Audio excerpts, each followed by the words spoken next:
जिस ब्रोकर ने अपनी तरक्की के कहानी का बड़ा हिस्सा क्रिप्टो पर खड़ा किया था, वहां अब लोगों को नतीजों पर दाम लगाने देना ही क्रिप्टो ट्रेडिंग से ज्यादा कमा रहा है।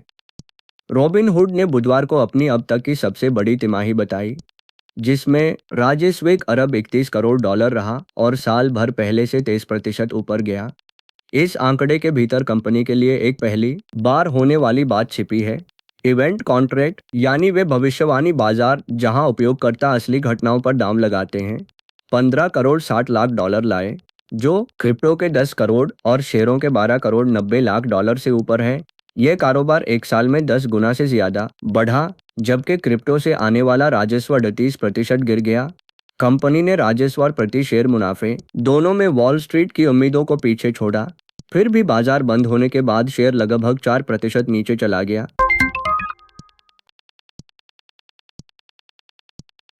3 साल पहले इसी एक्सचेंज ने अपने 1/3 कर्मचारी हटाए थे और इसका दोष बाजार पर डाला था।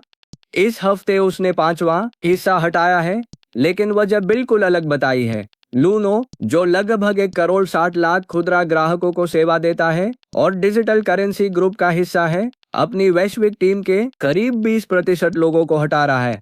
मुख्य कार्यकारी जेम्स लैनिगन ने संख्या बताए बिना छुटनी की पुष्टि की और कहा कि ऑटोमेशन तथा दूसरी परिचालन सुधारों में 1 साल के निवेश ने बदल दिया है कि कारोबार को असल में किन संसाधनों की जरूरत है। साथ ही खुदरा कारोबार भी कमजोर रहा। कंपनी अब उस व्हाइट लेबल सेवा के इर्द गिर्द ढल रही है जो बैंकों, फिनिटेक और दूरसंचार कंपनियों को तरलता, वॉलेट और अनुपालन प्रणालियां देती है। 1 सितंबर से वह कुछ बाजारों में सेवा बंद कर अफ्रीका और दक्षिण पूर्व एशिया पर ध्यान देगी।